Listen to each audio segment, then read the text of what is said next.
Natatandaan niyo ba ho si Alberto Lina?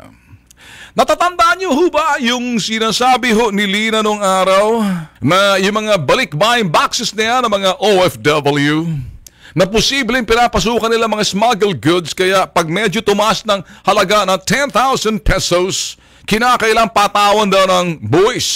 So sinasabi niya, kapag wala kayong tinatago, wala dapat kayong ikabahala. Kasi hindi tumataas ang buwis sa customs kasi yung mga OFW hindi nagbabayad ng tamang buwis. Padala ng padala ng mga balikbayan. Hoy, Lina, makinig ka. Si Alberto Lina at si Robredo nagpapapansin kay Digong. Sabi nitong si Alberto Lina ng customs na palpak naman, wala namang nagawa sa buwis ng customs at sabi pa ni Digong, pinakakurap. Ngayon, nagpipresenta itong Bureau of Customs Commissioner si Alberto Lina. Ano hong gusto? Gusto niya raw mga bossing na kung maaari maging traffic czar or MMDA chairman. Can you believe that? Holy Macarena. MMDA chairman? Traffic czar? Naku, Mariosep, hindi mo nga maayos ang customs mo ngayon. Kasalukuyan ho, lalayas na lang sa Bureau of Customs, nag-a-apply ho, nagpipresenta. Me. I wanna be. What do you wanna be? Gusto ko maging traffic czar. Kasi mawawala na ako ng trabaho. Wala nang kita. Kaya dito tayo sa traffic. Gusto ko maging czar. Oo, mag-apply ka na lang. Bazar, doon ka. Saan po kayo kumukuha ng kapal na mukha? Pakiulit.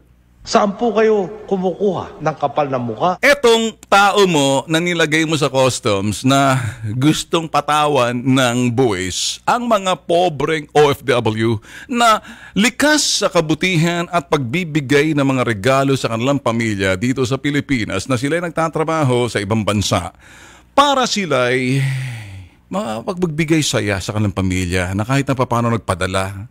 Ganun ho talaga ang ugali ng Pinoy. Anong sinabi nitong si Alberto Lina ng September, if I'm not mistaken, to October? Sabi niya, ano daw yung mga balikbayan boxes na yan na 10,000 pesos pataas dapat bigyan ng parusa ay mga taxes na yan kasi nakahalo dyan mga smuggled goods.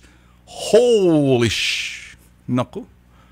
Sabi ho to, in fact, itong si Alberto Bartolina, si Lina, sus Mariosep, Alberto Lina, sabi niya ho, ito, para kagustuhan niya tumaas, at gusto niya sumisip kay Pinoy. Tatasan niya raw. Isa ka pa, pakiulit. Pinakain mo na ba to? Pakiulit. Yung uto-uto, pakiulit. Saan po kayo kumukuha ng kapal na mukha? Sagutin mo. Pakiulit. O sagutin mo. Saan? Saan po kayo kumukuha ng kapal na mukha? Anong sagot noon? Pakiulit.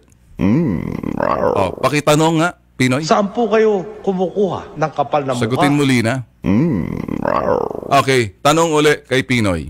Saan po kayo kumukuha ng kapal na mukha? Sagot mo, Lina. Kapal na mukha mo?